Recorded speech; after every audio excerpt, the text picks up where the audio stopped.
You have to understand what your value is. You can't overestimate your value because maybe you need to show up and put that work in. Because if you're a one-man band, it's going to be very difficult for you to build that business. Networking only matters if you understand what you're good at. Welcome to Catch the Moment podcast. I am your host, David Tyree. It is caught by Tyree. That's a great catch by David Tyree.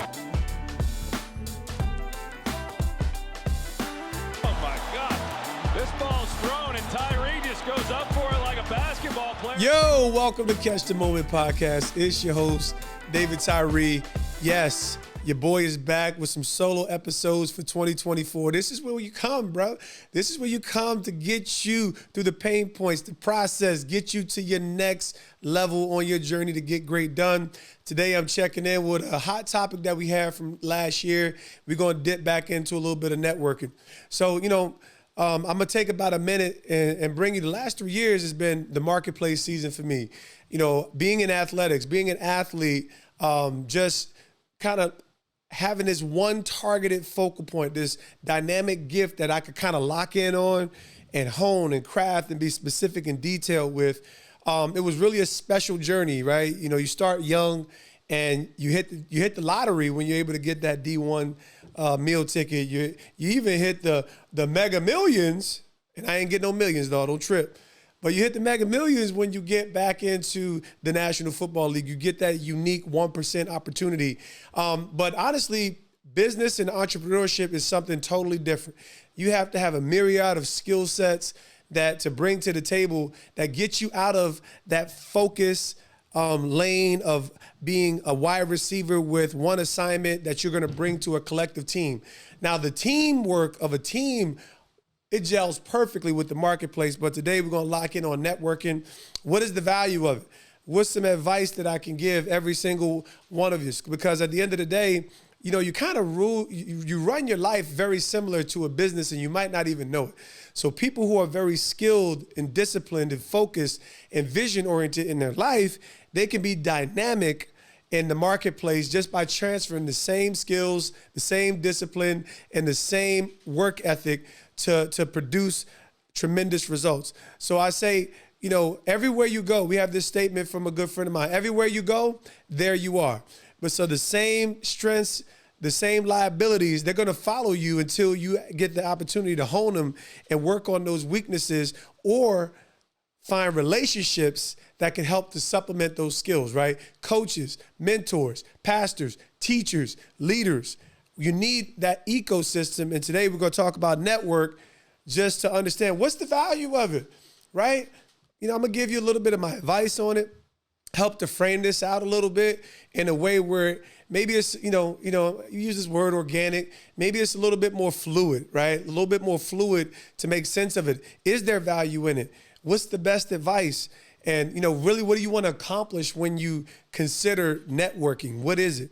So in our past episode, we kind of talked about, it's really, it's important to understand the meaning of a word, right? Like we're in a day and age where we change the meaning of words all day, every day. And I'm not going to go down that rabbit hole. Y'all ain't getting your boy with the old banana in the tailpipe. Nah, you ain't getting me. I'm over here on my Denzel. Nah, Negro. So, but I am going to say that a network is really important to understand the central principles. The way that we know and understand a networking in a context, especially of business, is to interact with others to develop and exchange ideas or resources, right? A social contact, social mechanism, hopefully with an end in hand, right?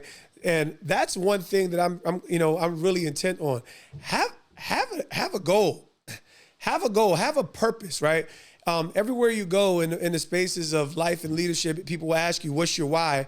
And it's important to understand that when you're getting into atmospheres where you're considering the need to be in a network. But the two key words, there's this thing called compound words, net and work, right?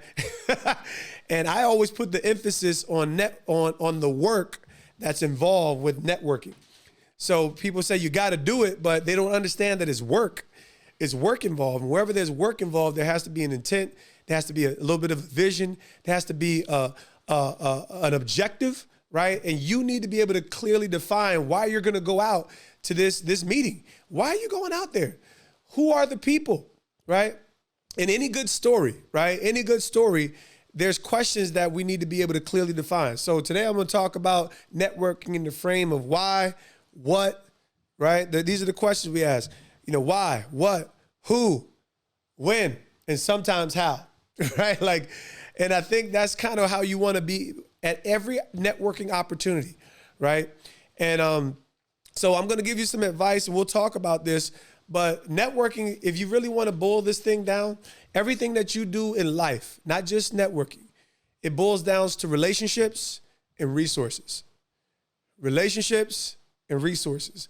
I want y'all to lock in on that, because a lot of times when we're in business, we're trying to get the bag, right? We're trying to hit the mark. We're trying to close a deal, right? And so you're going out there and you're looking for somebody that you can close with.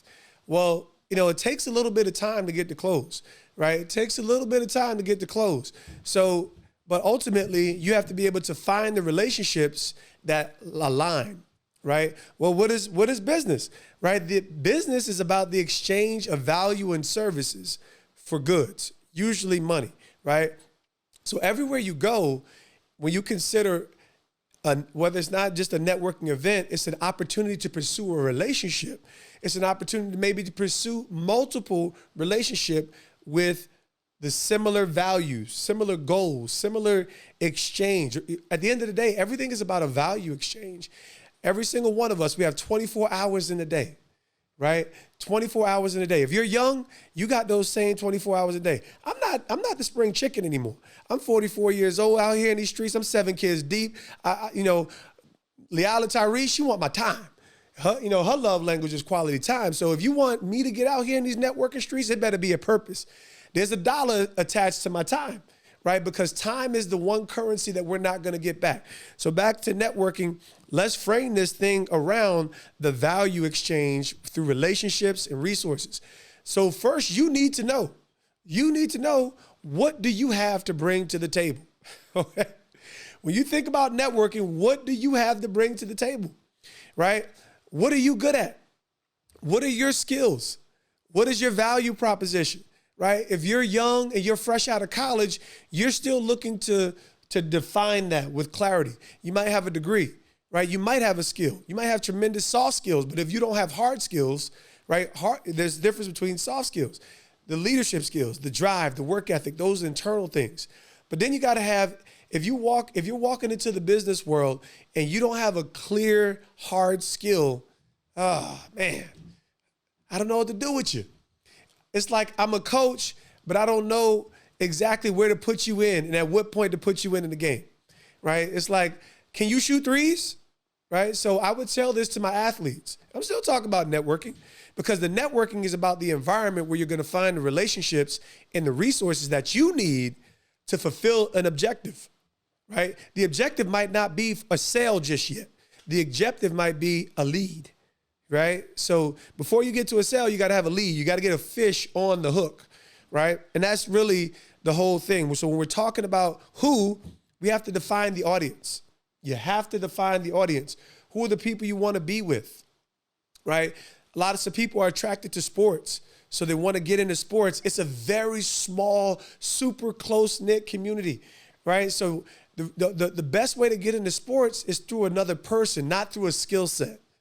The best way to get into sports is through a person. So you have to surround yourself with the people that are well-nourished or well-cultivated within that particular industry, because you've heard that saying, it's about who you know, not what you know. Right?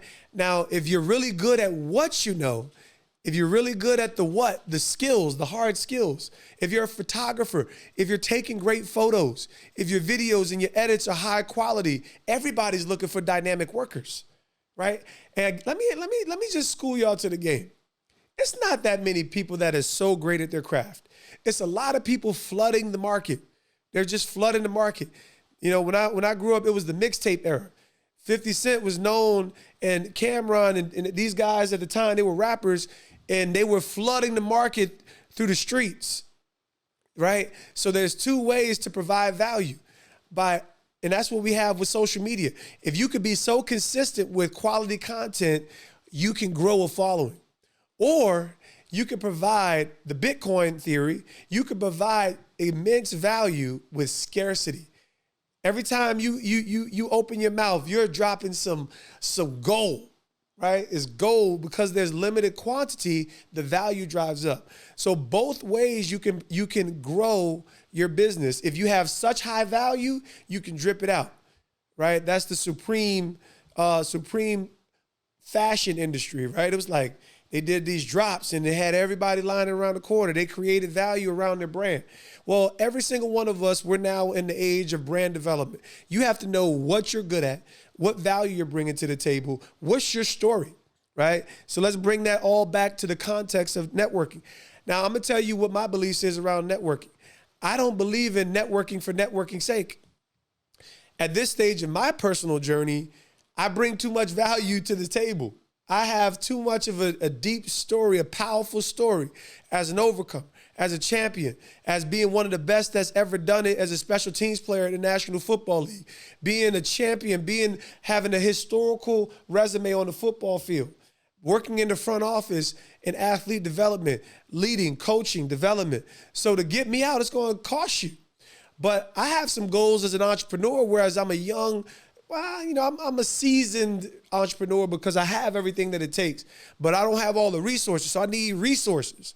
I need somebody who can value align. So the reality is the only networking I do is where I know I can position myself with something to gain. I am looking to create the atmosphere to produce the results that I'm looking for. So I believe in intentional networking, but I'm not going to put myself in an environment that because when I show up in a room, if I could just be respectfully honest, I'm bringing thousands of dollars of value when I step into the room, just by virtue of who I am and the stories that I have to tell. Now, it doesn't mean I'm going to walk out of there with a client.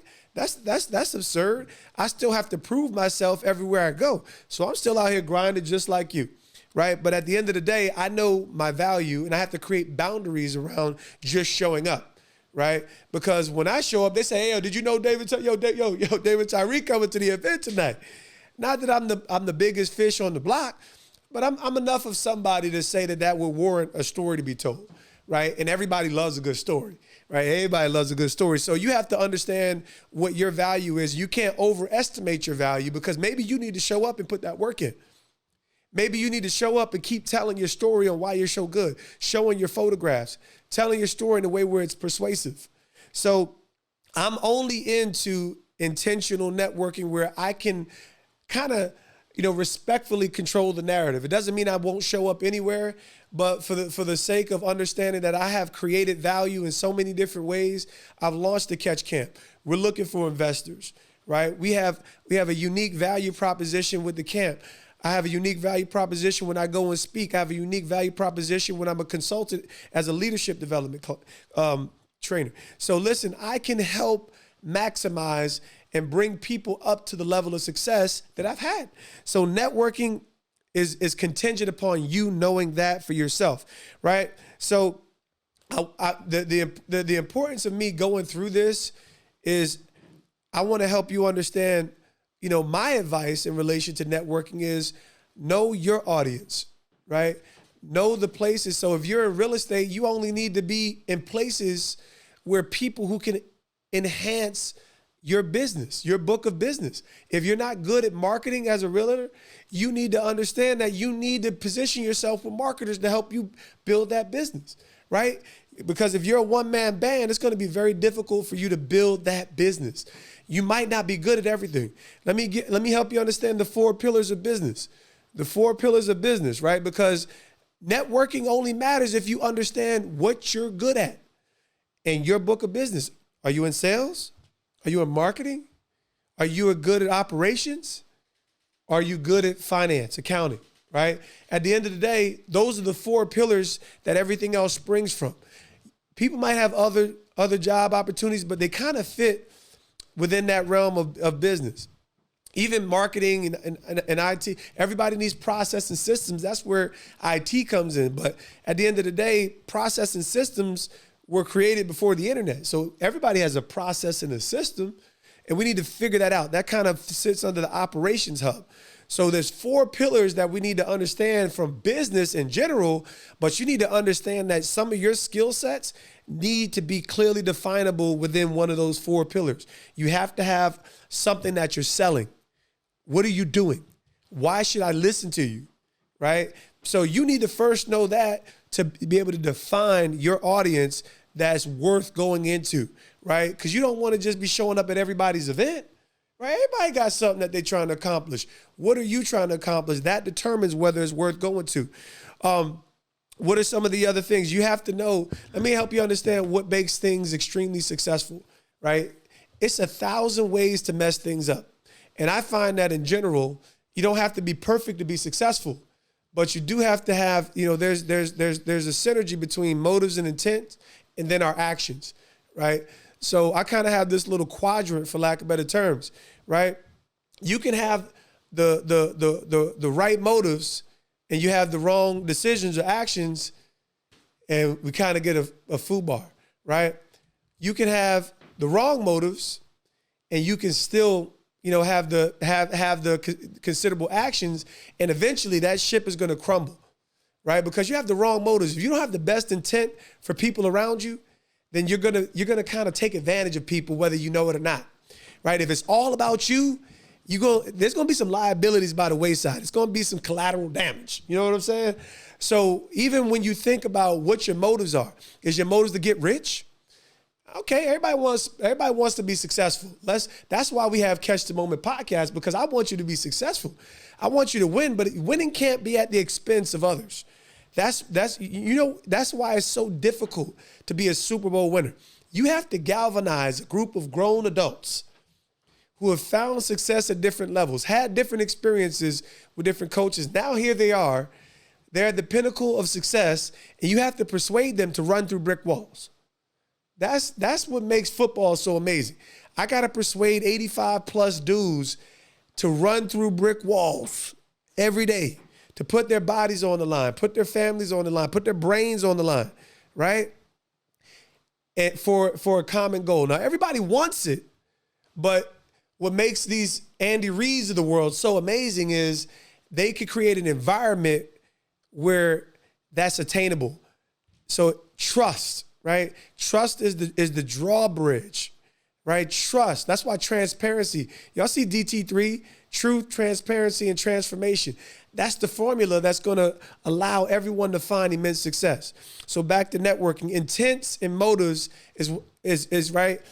When you can merge our motives with our actions, then you got a recipe for success, because you're in alignment. You're in alignment, man. When I wish that others are well, when I'm providing my service with knowing that I'm providing a value that's going to enhance or provide a solution to someone, oh man, we cooking. We're cooking out here, right? But it's our action and our decisions that ultimately produce results. So the only way I can get this picture perfect is when I have the right motives. So getting rich is a very shallow motive. It's a very shallow motive. I think that it says the hand of the diligent makes rich. Meaning, like, there's some principles in the earth that are going to produce some things, right? If you're a giver, you reap what you sow, right? So if you're a giver, right, but givers can make themselves liable if they don't kind of like create boundaries, right?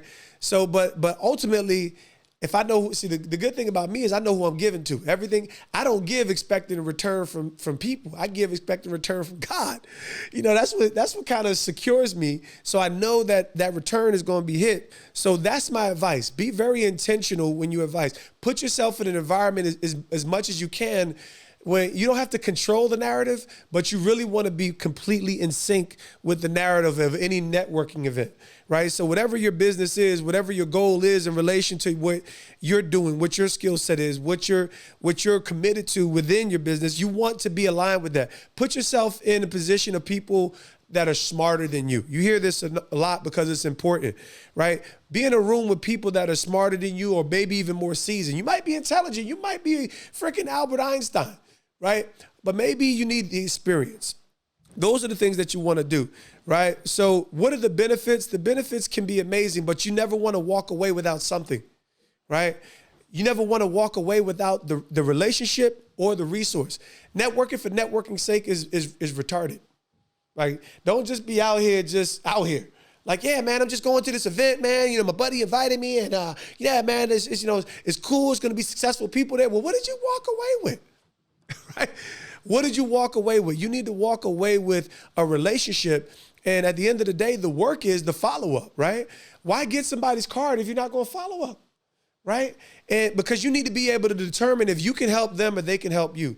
So don't walk away with 10 cards, only call one, right? At the end of the day, be very intentional and be a craftsman. The only way that you can maximize that experience is if you're listening.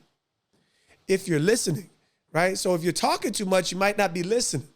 So even when you're in an environment, posture yourself to listen. Know the who, know the what, right? Know the why. That's all about the motives. The motives are the why, right? I got 7 kids, mad motives, mad motivations. Out here, I got to get out here and grind. Mad motivation. So today when I talk about networking, it really wasn't about, necessarily, it's about how you frame this out in a way where it's intentional, it's productive, right? You're putting yourself in the best environments to make it meaningful, worthwhile, and ultimately you're able to excavate the resources. You're able to excavate those resources because in the network, the net is like the capture. It's the environment, right? It's the ecosystem, right? The ecosystem kind of refers to wildlife. When you go out, you're in the wild. And you want to put yourself in the environment that actually has the resources that you're looking for. So if you're not intentional about that, if you're not asking the right questions, and these are skill sets, learning how to ask the right questions, right? Then you can determine how to spend your most valuable asset, and that's time. That's time, my folk. I'm telling you. And guess what? Sometimes it's worth it to put money down. Sometimes it's worth it to maybe invest a few dollars to get in the right rooms, right? But you have to be able to rightly understand and discern that, right? And win. All these things need to align with the vision that you have for your life, for your business, and ultimately your eternal, your purpose, right? I'm hooked on eternity. I can't help it. I can't help it. I'm a man who loves God, so everything for me is tied to eternity.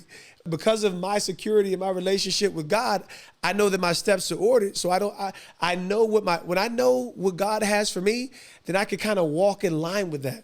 It's kind of like it sets the boundaries. So hopefully your faith is a part of that journey too, where you can set the proper boundaries, where I know that I'm not going to put myself in crazy dark places, right? And even if I'm going to bring the light to an atmosphere, I'm going to bring that on my terms. I'm going with the sake to nurture a relationship, right? I'm going with the sake to close a deal, right? Like, I'm not just in the club.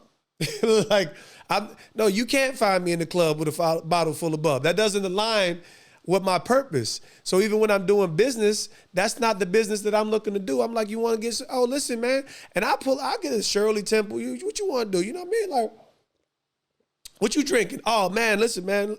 Shirley Temple me up. We drinking good. I drink. People ask me, yeah, I drink. I don't drink alcohol. I drink everything else, right? Of course I drink. Yeah, man, I'm out here drinking good like you. So listen, hopefully you can really gather some of the themes around this. There was one more question I wanted to address. There was a question that was kind of posed. Why do you think networking can drive a person to their moment? Because back to where I started, relationships and resources. Let me give you a key for me. I'm never after resources. I'm primarily about relationships, because I realized that if I can nurture the relationships enough to the point where they're stable, secure, authentic, right? Then I can, at the reasonable time, considering I have the right value proposition, I can get the resources. If you can get the relationships and you can tend to them properly with the best of intent and motives, then the resources will come. Maybe every time you don't have the time to nurture every relationship, but you can kind of determine, like, you know what, you don't have room for everybody. Stop with the lies. The younger you are, the more room you have. Me, I don't have that much room, right? I just have, life is full. I'm at a different phase of my journey in life. That's why I'm dropping these bars for you so you can win. So hopefully you can discern the value out of this discussion. I love it. I love it. Networking has tremendous value, but do it with tremendous intent. Make sure you're choosing the environments where, as much as you can, that you're completely aligned with the narrative, if not in charge of the narrative, right? If not in charge of the narrative. For me, I like to be the man with the microphone and a little bit of the agenda, because I know that I can offer value when I'm in that environment. Or I already know I'm positioning myself where there's something for me where my time is properly compensated for, because time is the currency I can't get back. I'm at the stage, I'm looking at my children. I got a joker out in the military. I got another joker, he out here, 19, got a job. I'm like, oh, snap, my life is, what's going on? So everybody's at a different stage in life, and if you don't know the value that you bring to the table, no one can actually help you either. So you have to know who you are, what you're good at, what value to bring, so that you can make the proper exchange and get great done. So hope that was valuable to you. Y'all make sure y'all check in next Catch the Moment episode. This is where you come. We're going to get you, because I'm going to tell you, life is dealing out these blows. This stuff ain't necessarily easy, but if you want to tune in, make sure you hit davidtyree85.com. I can help you on that coaching journey. I can help you on that consulting journey. I can help your business. I ain't going to promise, though, 10X, we're going to have a consultation club. We're going to have a consultation. How can I help you? But I know I can certainly help you to get to that next place of success on your journey. Tune in. God bless.